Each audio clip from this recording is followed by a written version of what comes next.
Welcome to the HEARTS Entwined podcast. In this podcast, we'll be having discussions around the secrets which attract lasting, healthy, fulfilling relationships, creating a healthy mindset, and what women should know and understand about men. Introducing your host, Lyn Smith, the Queen of Hearts, relationship expert, trainer, speaker, and best-selling author of the Cupid's Bow technique. Lyn's mission is to have a positive impact in reducing divorce, domestic violence, and suicide.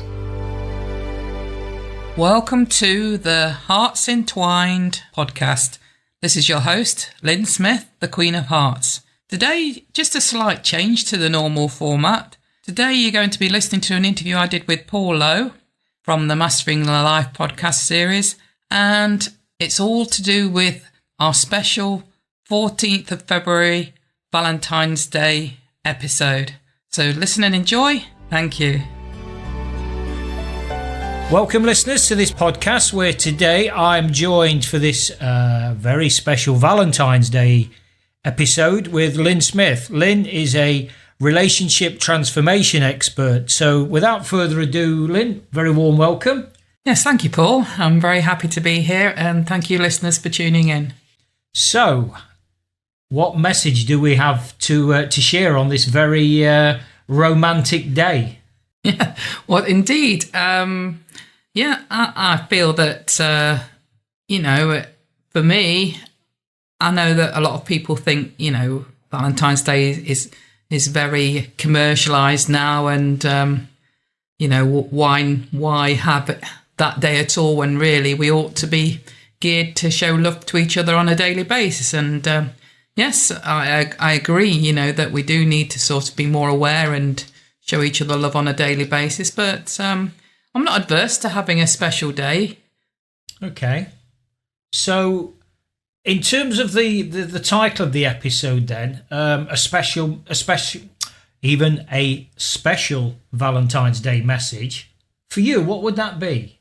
It would be to be aware that, yes, it's nice to have a day where we can specially show our appreciation and love for each other, but also to be aware that these messages of love don't need to be confined to that one special day in the year. So what are those messages?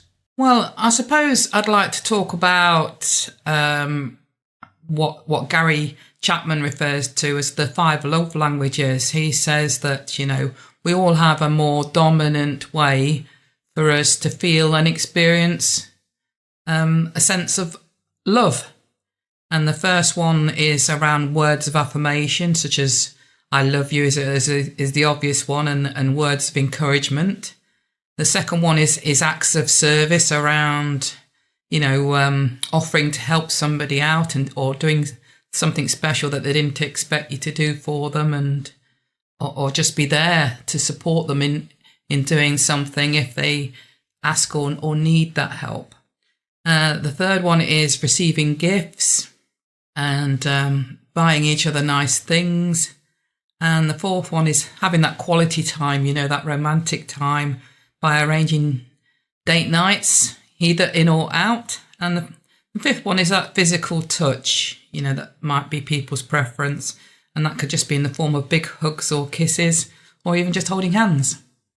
Okay. So I know from a previous conversation we've had that you've got this insight around rules for relationships and love. And do you want to elaborate on that a little bit for us? Yeah, it sort of links into what I've just spoke about. Really, is that well, first of all, we could all equally have the same values in our relationships, and for that to be the case, then each of you might highly value feeling and experiencing that sense of love. But what we aren't necessarily aware of are our rules for actually experiencing and feeling that sense of love, which is what I've just briefly gone through around the 5 love languages relating to Gary Chapman's version of what that is. So, for example, if your highest, I suppose, value was love, your rule could be that you'd need words of affirmation. In other words, you'd need to be told regularly that your love for you to actually feel that you're being loved.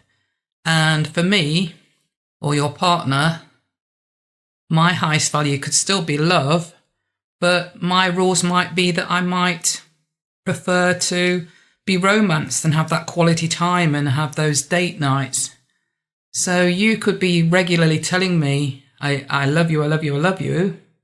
And that could be doing nothing for me because my rule is I like being romanced and wined and dined. And I could be romancing and wining and dining you. And that might not be doing anything for you because your rule is that you want to hear those words of affirmation. And that's your rule for feeling loved. So you can actually probably understand in that context then why there is sometimes some misunderstanding between couples and that it can cause conflict.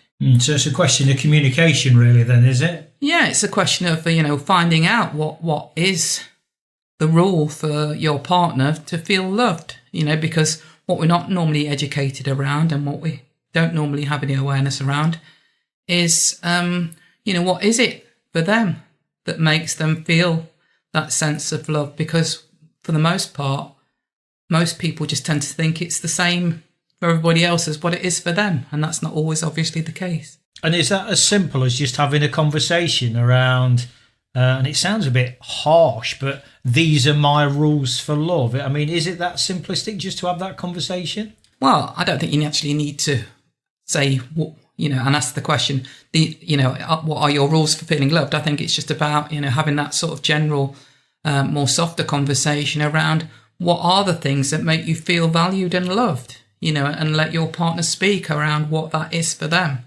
And then you'll know if that's different to yourself or if it's the same as yourself. And then obviously then you can meet their needs by making sure that you always make them feel that sense of love by, reciprocating and meeting those needs with what answers they've given. I mean, I've already alluded to it being a question of communication.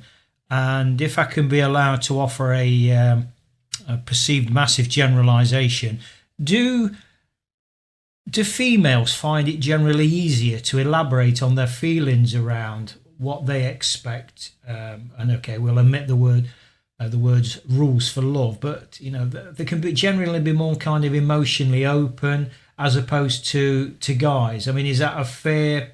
I know there's a bit of a sort of stereotype and a generalisation in there, but is it a fair comment? Does it hold water?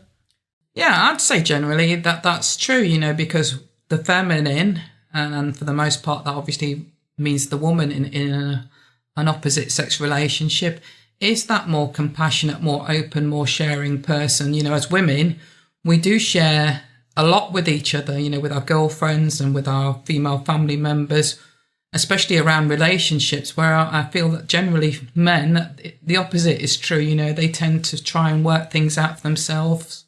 They're more solitary and they're more introverted in that respect, in wanting to solve that problem, in their own time, in their own thoughts, in their own head, and are less likely to want to discuss it with another male.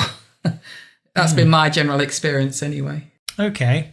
So the one knockout message then that you'd like to deliver to the listeners on this special Valentine's episode, what would that be? One message, one really strong knockout message. I feel it's a case of, put it in your mind at the forefront to not only think about what you do on this day, but this Valentine's Day for your partner or significant other, but regularly have it in mind to, on a daily basis, do something, kind and loving for that partner, and make sure that, that is consistent throughout the year, not necessarily in any grand gestures type way, but, otherwise we don't expect to sort of have flowers every day because it diminishes the surprise and the love on that particular moment. But, certainly little gestures throughout the year don't hurt, as well as spontaneously having those big gestures, not just on Valentine's Day. Yeah, and I suppose that spontaneity, that would meet one of our human needs, wouldn't it? Variety, because you never know what's going to come and how it's going to come. So we all need a bit of variety and uncertainty in our lives, and I think that's a very nice way to get it. Yeah, absolutely. We don't want to become too complacent and expecting that, if somebody gives you flowers, for example, and you're the sort of person that loves receiving gifts, and if that becomes a daily thing, then obviously that can be, I suppose, slipping into the realms of being a bit boring, because you're always expecting it then, and it doesn't really mean a lot over time. But if you can just inject that every now and again in a spontaneous way without it necessarily just being on Valentine's Day once a year, then I think that's much more appreciated by your partner. Okay. Well, yeah, I understand where you're coming from. I understand what you're saying. Anything to add before we draw to a conclusion? No, I just want to wish everybody a very happy Valentine's Day, and let's, express and give and feel more love in the world. So there you go, listeners. A very, I think, a very succinct way to sum up this very, what's the word? An emotional, heartfelt occasion. You choose the most appropriate word for you. So until the next time, but remember, most of all, keep loving. Thanks for listening to the Hearts Entwined podcast. You can follow Lyn via the Facebook group Two Hearts Entwined, or search Lyn Smith, inspirational speaker, at LinkedIn, or email lyn@hearts-entwined.com. That's LYN@hearts-entwined.com. Remember, true love starts with opening our hearts.